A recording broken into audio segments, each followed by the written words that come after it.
Yan. Sabi nga ay maraming mga kapatid ay tuloy ang gawain ng Panginoon. At sa gabing umaga hapon ito ay nagamatin natin sila. So, tuloy po ang gawain natin ng Panginoon. So, simula siguro tayo. Tayo lang muna. Mamaya siguro pahabol na rin yun sila. Sa oras dito. Tayo po ay magsisimula ng kapag. Tayo po. Simula tayo. Hallelujah. Yes, Lord, po yung Panginoon sa oras dito. Hallelujah. Yes, Lord, Jesus. Pwede pa natin purify your people, Lord God.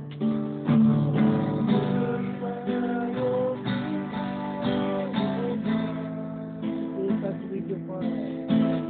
Jesus, with your fire,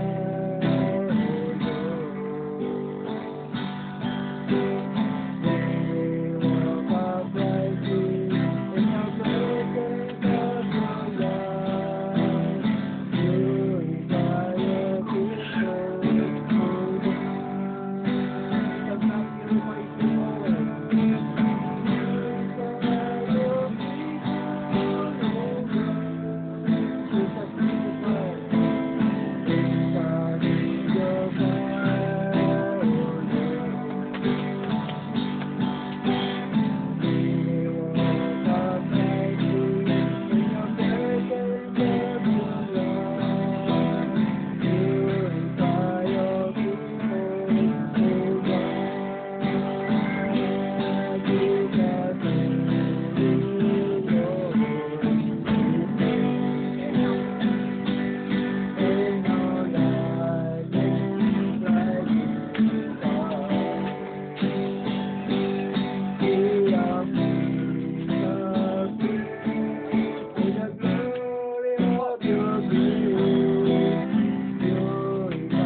Hallelujah.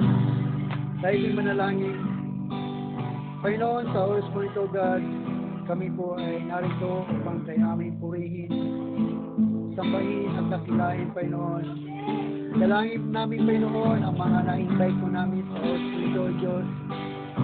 Lord, ito po ang araw ng Building Star 1, ng Building Star 2, O Diyos, upang sila ay magpuri at magpikot sa iyo, Panginoon.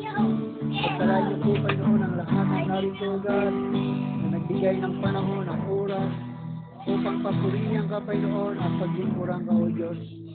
Kaya dalangin namin, Panginoon, sa mga OFC, O Diyos, sa mga kapatiran namin, na wala pa po sa lugar nito, Lord God, na sila man ay nagnanais na magtungo sa lugar nito, Diyos, ano man ang hadlang at hindrances, Panginoon, upang huwag silang tumungo sa lugar nito, God, ito ay winawasak namin, dinudurog namin ito sa pangalan ni Jesus, in Jesus' name, lumayo sa mga anak ng Diyos, pakawalan niyo ang lahat na tutungo sa lugar nito sa pangalan ni Jesus. Salamat, Lord, na sila'y makakarating sa lugar nito, God, upang sama-sama ka namin purihin at sambahin at salamat sa mga narito, Panginoon. Ikaw, O Diyos, ang patuloy po na magpala po sa kanila, Panginoon. Salamat sa mga oras nito, Diyos. Tanggapin mo, Panginoon, ang aming mga papuri, ang aming mga pagsamba, na patuloy po namin awitin, Panginoon, bilang pagsamba namin sa iyo, God, sa lugar nito, God. Pinupuri ka namin at pinadakila ka namin. Samahan niyo po kami, Panginoon, sa gawain nito, God, sa pangalan ni Jesus. Amen. Amen. Tayo po yung magpuri sa Panginoon. Yes, glory Jesus. Habang wala sila, tayo po ay magpupuri sa Diyos. Yan.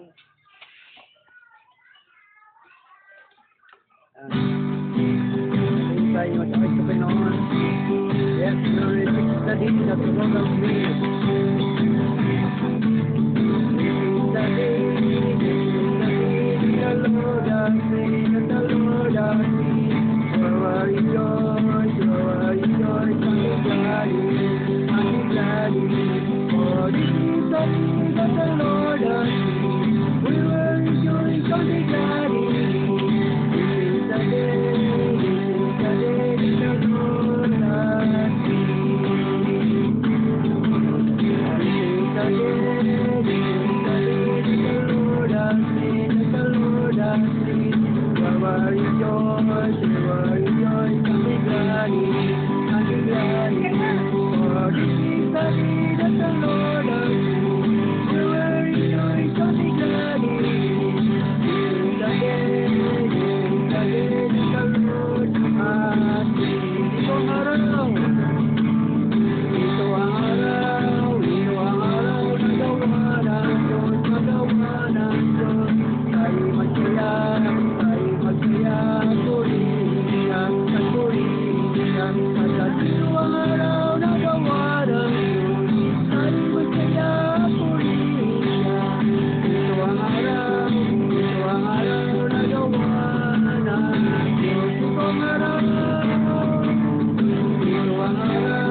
Sa'y buhay kailanman, awitin natin ang hallelujah.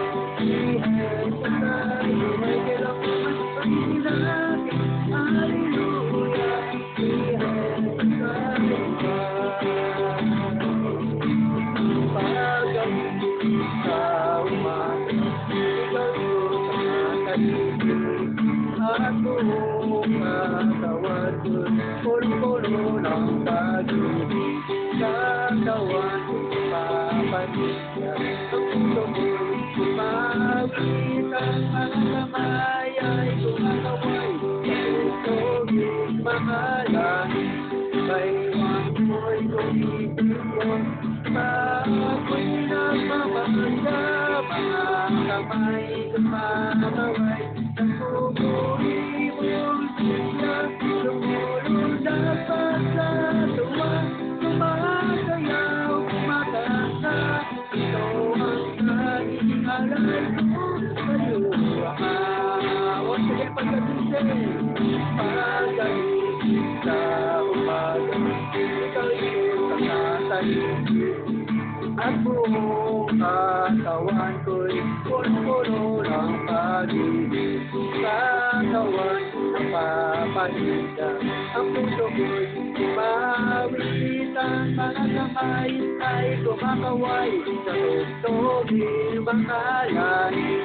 Baywang ko'y tumitigil, ako'y nagmamadya. Mga kamay kumakaway sa pupuri mong sila. Lumulundag pa sa luwa, sumasayaw, kumakanta. Ito ang aking alay ko sa'yo, Ama. Ito ang aking alay ko sa'yo, Ama. Ito ang aking alay ko sa'yo, Ama.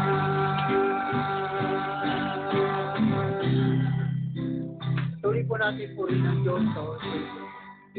Dakilain po natin siya sa pamamagitan ng mga papuring awit. Yes, Lord, purihin ka, Panginoon. Ikaw ang aming Diyos na buhay na sinasamba namin sa mga oras ng Diyos. Hallelujah.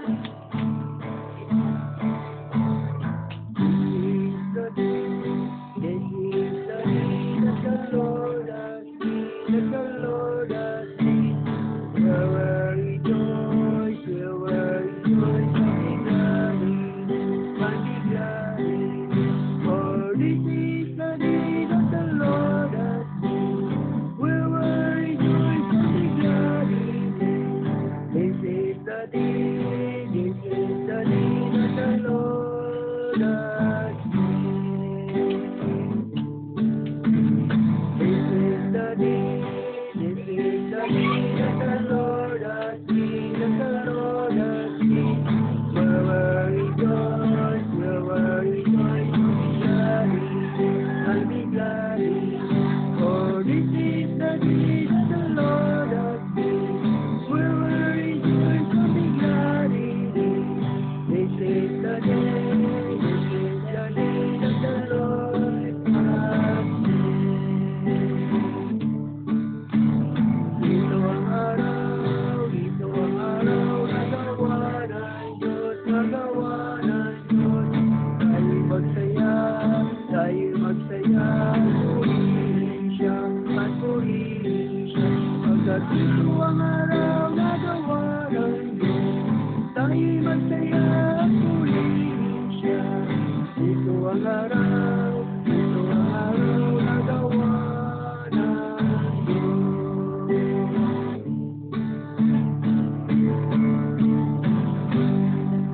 Yes, Lord, alive, forever, my King, alive forevermore. Alive, forever, my Jesus is alive forevermore.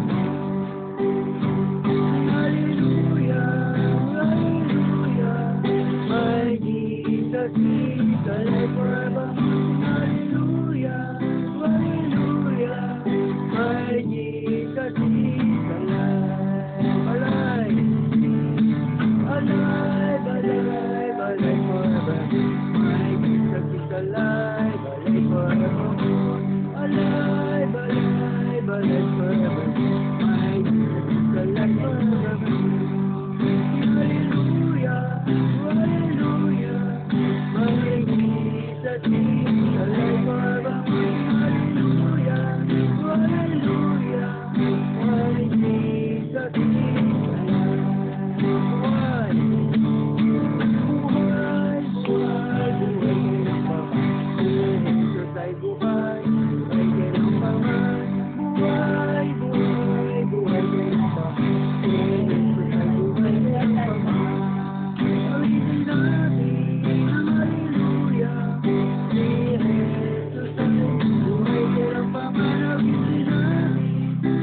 kumakaway sa tutuloy makalan. Paliwan ko'y kumikibo, ako'y nagmamasya, mga kamay kumakaway, nagpupuri mo sigla, lumulundag pa sa tuwa, sumasayaw, kumakanta, ito ang tanging alay ko sa'yo, Ama. Matigay pagagising, pagkagising sa umaga, ikaw Isus ang nasa isip, at buong katawan ko'y punong-puno ng pag-ibig. Katawan ko'y napapahinga, ang puso ko'y umawit, ang mga kamay ay kumakaway sa tugtuging maalayin.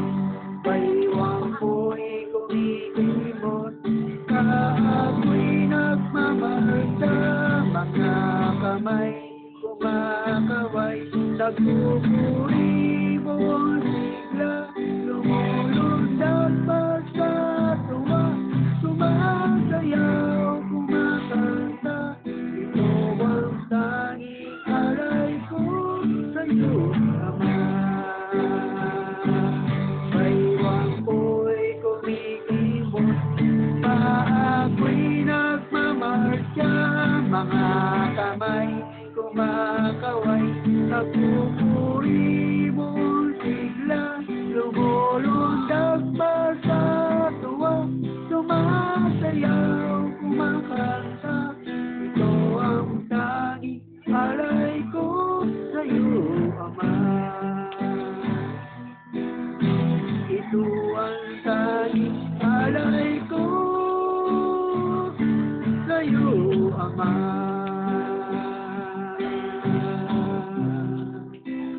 Salamat Panginoon sa oras mo ito, Diyos. Ang lahat ng mga awitin ito, God, ay inaalay namin sa iyo. Marami man kami ay kumanti, O Diyos. Patuloy po kami na nagpupuri at nagsasamba sa iyo, Panginoon. Sapagkat alam po namin na sa iyo lamang ang kapayapaan, O Diyos. Na sa iyo lamang ang kagalakan, na patuloy na pinakakalugod po sa mga taong umiibig at nagmamahal sa iyo, Panginoon. Kaya samahan niyo po kami, pagpalain niyo ang mga salita na mapapakinggan ng bawat isang narito. Ikaw ganun patuloy po na magpala, maging ang mga nanood sa FB, sa YouTube channel, Panginoon, Luzon, Visayas, at Mindanao, Panginoon, na makakapanood sa amin. Ikaw, Diyos, ang patuloy po na magpala po sa kanila, Panginoon. Sa mga oras mo ito, God, hinahanti namin ang gabay at patnubay at patuloy na pagpapalan niyo po sa amin. Sa pangalan ng Ama, ng Anak, at yung Banal na Espiritu Santo, sa pangalan ni Jesus, sa lahat ng darito magsabi ng Amen. Okay? Tuloy-tuloy po tayo sa gawain ng Panginoon. Ay sa makapagupo na. Ang iba siguro na rapture na. No? So, ganun pa man po, ay hindi po yung hadlang. Sabi nga ng Panginoon, may dalawa man, o isa o dalawa man, ay tatlo, na nagkakatipon sa kanyang pangalan, siya po ay nasa ating kalagitnaan. Amen po ba? Amen. So, dito po ay ating pong pagkain spiritual ay ang salita po ng Panginoon. No? So, sa umahapong ito ay ating pong pag-aaralan ang patungkol po sa tinatawag na bagamat wala po sila, pero napakahalaga po ng isang kaluluwa, no? Upang patuloy na naglilingkod po sa Panginoon. So dito po ay ating pong pag-aaralan na sino nga ba si Jesus, no? Kilala po ba natin ang ating Panginoong Kristo at paano ba natin siya pinaglilingkuran o paano ba natin siya sinasampalatayanan, sapagkat marami ang mga taong kumikilala sa ating Panginoon pero hindi nila alam kung paano nila mapaglilingkuran ang ating Panginoong Kristo. No, kung sino nga ba ang ating Panginoon Jesus. No, andiyan na ba tayo makinig sa salita ng Diyos? Amen. So dito, sinabi ng Biblia, so halos lahat ay kumikilala na si Jesus ay totoong tao. Nabuhay at nanirahan sa bansang Israel, 2,000 taon na ang nakakaraan. Nagumpisa ang pagtalo-talo kapag ang tinatalakay ay may kinalaman sa uri ng pagkatao ni Jesus. Halos lahat ng mga pangunahing reliyon ay nagtuturo na si Jesus ay isang propeta lamang, mahusay na mangangaral o taong makadiyos. Subalit ang banal na kasulatan ay nagpapayag na si Jesucristo ay higit pa sa isang propeta, mabuting guro o taong makadiyos. Kung ganoon, sino si Jesucristo sa palagay natin? Ayon sa pagkakilala niya sa kanyang sarili. Sino siya? Ayon sa sinasabi ng banal na kasulatan. Una, sinabi ng banal na kasulatan o sinabi ni Jesus nung siya ay nabubuhay pa sa mundong ito, ay sinabi ng ating Panginoon Jesus na ako at ang Ama ay iisa. Sa John chapter 10 verse 30 na sinasabi ng Biblia na ako at ang Ama ay iisa. So doon ay pinakikita ni Jesus Christ na kung sino siya at kung sino yung Ama, no?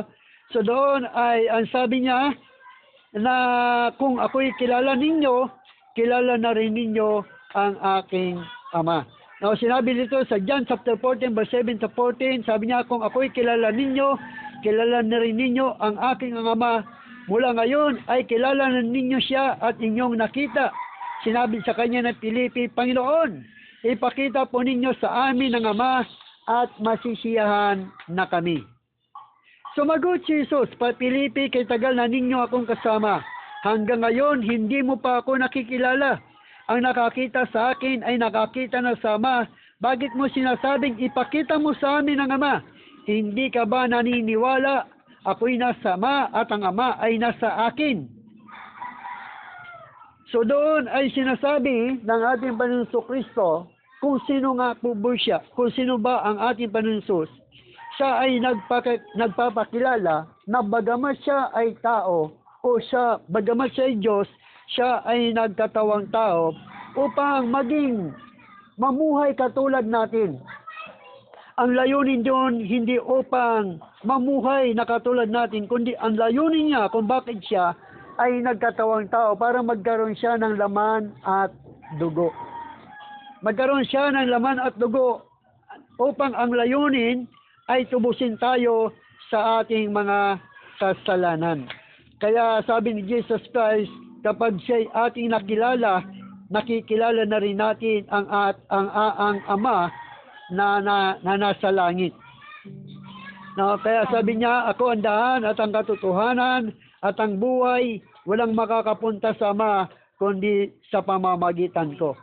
So, ang ating Panginoon Kristo lamang ay siya po yung Diyos na nagkatawang tao. No? Ang sabi sa banal na kasulatan sa Pilipos chapter 2 verse 5 hanggang 11, naway magkaroon kayo ng kaisipan na tulad ni Kristo Jesus, kahit siya'y likas at tunay na Diyos, hindi niya ipinagpilitan manatiling kapantay ng Diyos, sa halip ko sa niyang hinubad ang pagiging kapantay ng Diyos at naging katulad ng isang alipin. Ipinanganak siyang tulad ng mga karaniwang tao at nang si Kristo'y maging tao, nagpakababa siya at naging masunurin hanggang kamatayan, maging ito man ay kamatayan sa krus. At dahil dito, siya'y lubusang itinaas ng Diyos at ibinigay sa kanya ang pangalan higit sa lahat ng pangalan. Sa gayon, ang pangalan ni Jesus. Sa gayon, sa pangalan ni Jesus ay luluhod at magpupuri ang lahat ng nasa langit, nasa lupa at nasa ilalim ng lupa. So doon ay pinagkikita kung sino nga ba ang ating Panginoon Kristo. Na sinabi niya ron, ako at ang Ama ay iisa. Pangalawa, sinabi ni Jesus na bago pa'y pinanganak si Abraham, ako'y ako na. Na ang ako'y ako na, yun ay pangalan ng Diyos sa lumang tipan. Na ito yung pangalan ng Diyos sa lumang tipan na sinabi ng ating Panginoon Kristo doon sa Exodus chapter 3 verse 13 to 15 ay sinabi ni Moses, pupunta ako sa mga Israelita at sasabihin ko sa kanilang ako'y sinugo ng Diyos ng aming ninuno. Ngunit ano po ang sasabihin kong itanong nila kung sino ang nagsugo sa akin. Sinabi ng Diyos, ako'y siya ko nga. Sabihin mo sa mga Israelita na sinugo ka ng Diyos ng pangalan ay ako nga.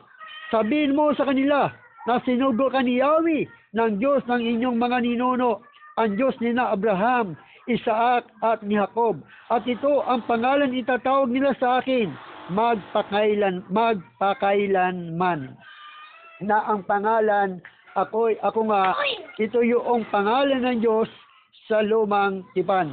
At ito'y ginamit din ni Kristo, ng ating Panginoon Kristo, yung pangalan na ako nga. Doon sa John chapter 8, verse 56-57, natuwa ang inyong amang si Abraham nang malaman niyang makikita niya ang araw ng aking pagdating. Nakita nga niya ito at siya'y nagalak.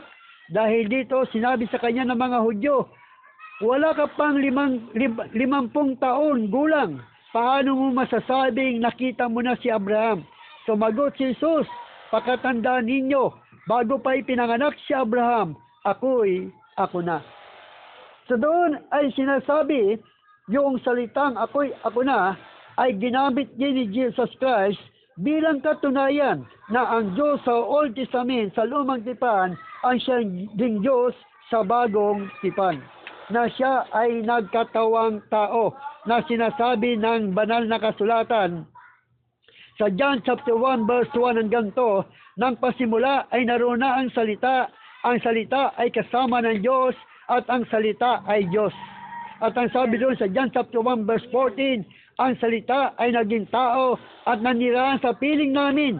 Nakita namin ang kaluwalhatiang tunay na kanya bilang kaisa-isang anak ng Diyos, kaisa-isang anak ng Ama. Siya ay puspos ng kagandang loob at katotohanan. Kaya sinasabi ng banal na kasulatan kung sino si Jesus. Si Jesus ay siyang ako nga, o siya yung salita na nagkatawang tao. Na sinasabi ng Biblia, ang salita ay Diyos, no? At ang salita ay nagkatawang tao. Pasok po kayo, sis. No? So dito, ang sabi ng banal na kasulatan sa John chapter 1 verse 18, na sinasabi ng Biblia, kailanmay wala pang taong nakakita sa Diyos, ngunit siya'y ipinakilala ng kaisa-isang Diyos na lubos na minamahal ng Ama. So dito ay sinasabi ng Biblia, kailanmay wala pang taong nakakita sa Diyos, ngunit siya'y ipinakilala ng kaisa-isang Diyos na lubos na minamahal ng Ama. Sino yung kaisa-isang Diyos na nagkatawang tao at minamahal ng Ama? Walang iba kundi ang ating Panginoong Hesukristo. Na pinakikita ng Biblia, maging sa Hebrew chapter 1 verse 8 na sinabi ng banal na kasulatan, ngunit tungkol sa anak ay sinabi niya, ang iyong trono o Diyos ay magpakailanman, ikaw ay maghaharing may katarungan. So dito ay sinabi maging ang Diyos ay nagpatotoo kung sino yung anak, kung sino yung si Kristo na nagkatawang tao. Sinabi niya, ang yung trono o Diyos ay magpakailanman. So doon ay sinasabi kung sino ang ating Panginoon Kristo. Pangatlo, kung sino ang ating Panginoon Kristo, siya yung salita, na ang salita ay Diyos at ang salita ay nagkatawang tao. Siya yung salita na nagkatawang tao. Siya yung salita na Diyos. Ang sabi doon sa John chapter 1 verse 1 hanggang 2, nang pasimula ay naroon na ang salita at ang salita ay kasama na ng Diyos at ang salita ay Diyos. At doon sa John chapter 1 verse 14, ang salita ay naging tao at nanirahan sa piling namin. Nakita namin ang kaluwalhatian tunay na sa Kanya. Bilang kaisa-isang anak ng Ama, siya ay puspos ng kagandang loob at ng katotohanan. Kaya maliwanag na indikasyon na si Jesus ay Diyos sa anyong laman. Ang alagad na si Tomas ay nagpahayag tungkol kay Jesus ng ganito, aking Panginoon at aking Diyos. Doon sa John chapter 20 verse 20 hanggang 29 na sinabi ng Biblia, sumagot si Tomas, Panginoon ko at Diyos ko. Sinabi sa kanya ni Jesus, naniwala ka Naniwala ka na ba dahil nakita mo ako? Mapalad ang mga nininiwala kahit hindi nila ako nakita. Si Tomas ay hindi nagkamali dahil hindi siya sinuway o itinama man ni Jesus. Inilarawan ni Apostol Pablo ang Panginoong Jesus ng ganito, ang ating dakilang Diyos at tagapagligtas na si Hesus Kristo. Doon sa Tito chapter 2 verse 13 hanggang 14, habang hinihintay natin ang dakilang araw na ating inaasahan, ito ang pagbabalik ng ating dakilang Diyos at tagapagligtas na si Hesus Kristo. So pinatunayan ng mga alagad kung sino si Kristo. Si Kristo ay Diyos na nagkatawang tao. Ang layunin niya upang tayo tubusin sa ating mga kasalanan, sapagkat ang sabi ng Biblia, ang kabayaran ng kasalanan ay kamatayan. Kaya nung mamatay si Jesus, nabayaran na ang ating mga kasalanan doon sa mga taong sumasampalataya at naniniwala kay Kristo bilang Diyos na nagkatawang tao. Bilang Diyos na nagkatawang tao. Kaya malinaw na ganito rin ang sinabi ng Apostol Pedro, ang ating Diyos at tagapagligtas na si Hesus Kristo. Doon sa 2 Peter chapter 1 verse 1, mula kay Simon Pedro, isang lingkod na apostol ni Hesus Kristo, para sa inyong lahat na tulad namin tumanggap ng napakahalagang pananampalataya mula sa ating makatarungan Diyos at tagapagligtas na si Hesus Kristo. So doon ay sinasabi ng banal na kasulatan kung sino itong ating Panginoon Kristo, na siya ay Diyos na nagkatawang tao. Kaya ang Diyos mismo ay nagpapatuturin sa pagiging Diyos ng ating Panginoon Kristo, na nagpapatunay na ang ating Panginoon Kristo ay siya yung Diyos na nagkatawang tao. Last but not the least, pang-apat. Ang pang-apat, ipinahayag sa mga hula ng mga propeta sa Lumang Tipan ang pagiging Diyos ni Jesus, na siya ay ipinanganak bilang isang tao. Na siya ay ipinanganak bilang isang tao. Yung pagiging Diyos ni Kristo, na siya ipinanganak bilang isang tao. Doon sa Isaiah chapter 9 verse 6, sabi niya, sabagat isinilang ang isang sanggol na lalaki para sa atin, ibinigay sa kanya ang pamamahala, at siya rin ay tatawaging kahangahangang tagapayo, makapangyarihang Diyos, walang hanggang Ama, prinsipe ng kapayapaan. So doon ay sinasabi, sa hula pa lamang ng mga propeta ay hinulaan na kung sino itong sanggol na ipanganganak na ang ating Panginoon Kristo.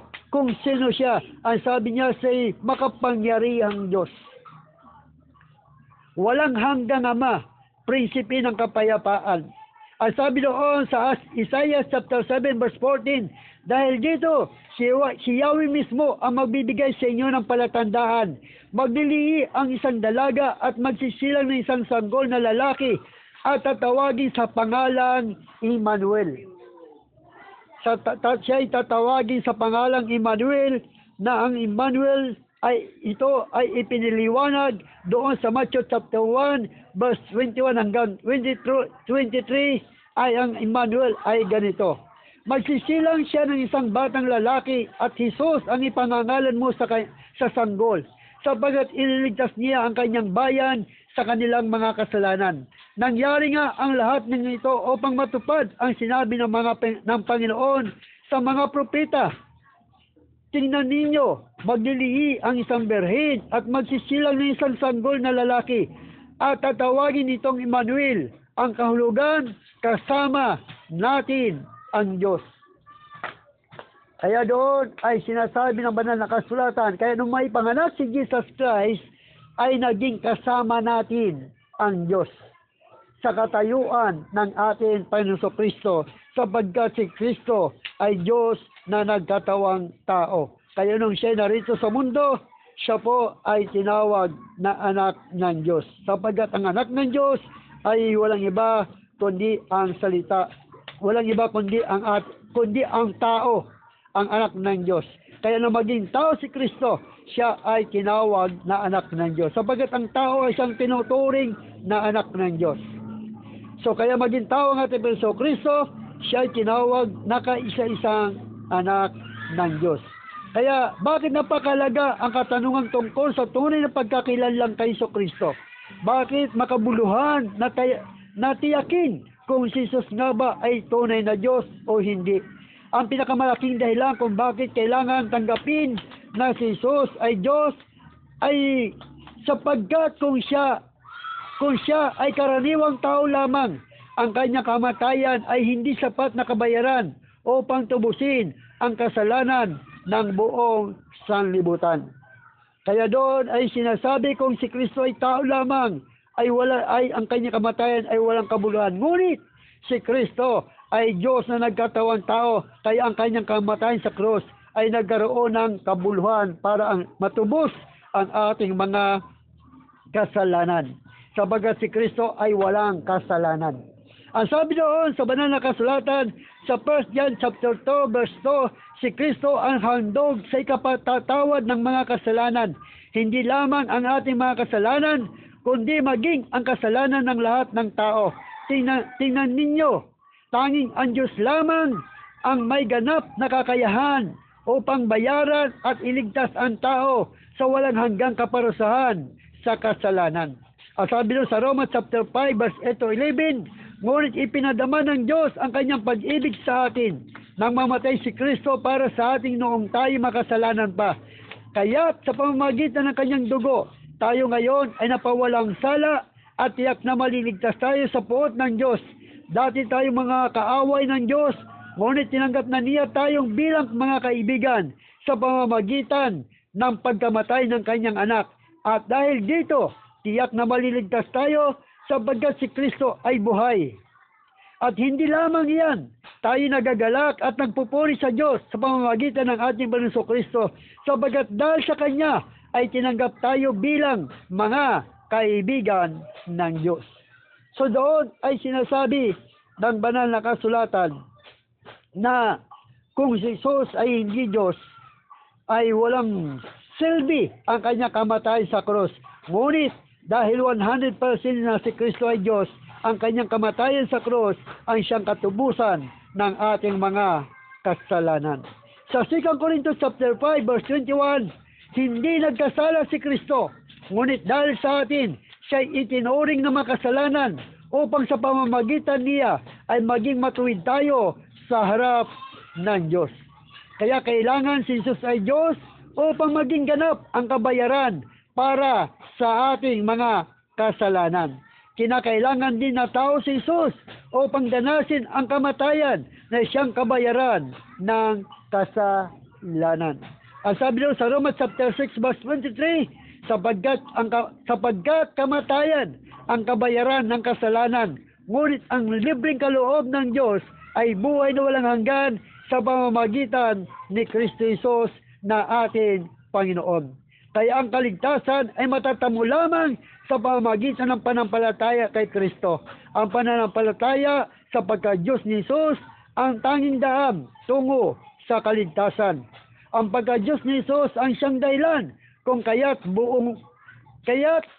buong katotohanan niyang ipinahayag.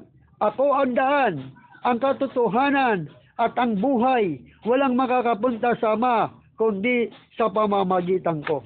John 14:6, sa Gawa chapter 4 verse 12, kay Kristo lamang matatagpuan ang kaligtasan sabagat sa silong ng langit ang kanyang pangalan lamang ang ibinigay ng Diyos sa ikaliligtas ng mga tao. Kaya doon sa John chapter 5 verse 13, isinusulat kito sa inyo upang malaman ninyo na kayong sumasampalataya sa anak ng Diyos ay may buhay na walang hanggan. Kaya purihin po natin ng Diyos ang ating Panginoong Kristo, na kung sino nga ba ang ating Panginoong Kristo. Ang ating Panginoong Kristo, siya po ay 100% na Diyos at 100% na nagkatawang tao. Ibig sabihin, nagkatawang tao, hindi tunay na tao. Ginamit niya lamang ang anyong tao para magkaroon siya ng access para matubos tayo sa ating mga kasalanan. Kaya purihin sa hapong ito, pagpalain po tayo ng Panginoon sa Kanya pong mga salita. Tayo po'y manalangin. Panginoon, maraming salamat sa oras mo ito, Diyos, sa anak mo na narito, kaugad ang patuloy po na magpala sa Kanya, Panginoon. Ang iyong mga salita ay napakinggan niya, ugad. Nawa sa sunod na huibis na aming pagtitipon, Panginoon, yung mga na-invite namin, O God, ay magkaroon din sila ng time at panahon na mag-impok ng kayamanan doon sa langit sa pamamagitan ng kalang pagdalo sa mga gawain mo, Panginoon. Salamat sa kayamanan na ipinagkaloob mo sa aming kapatid nito, Diyos, na narito. Iniwan niya ang kanyang mga gawain para lamang sa gawain mo, Panginoon. Sabagat naniniwala siya na ang buhay niya, Panginoon, ay hindi lamang sa mundong ito, kundi ang buhay niya ay maging sa kabilang buhay, Panginoon. Lord, pagpalain niyo po siya, Panginoon. Ikaw agad ang patuloy na magbigay sa kanya ng kagalakan at kapayapaan. Maging yung lingkod, Panginoon, patuloy mo rin kong pagpalain, Lord.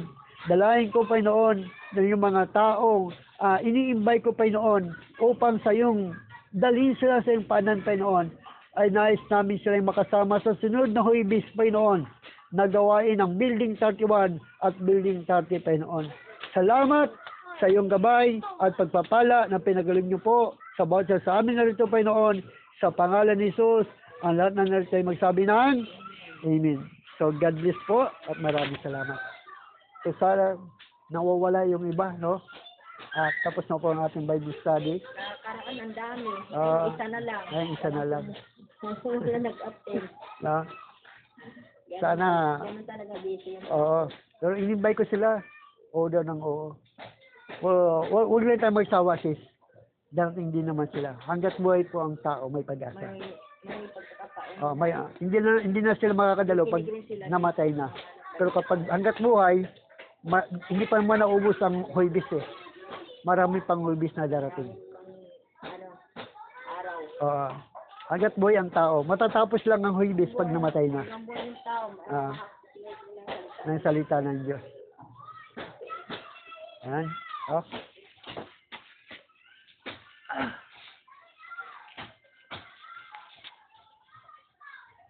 Wala rin si Ramon eh. Yung aking kabadis. Wala yung nagsusulat ng pangalan. Wala na.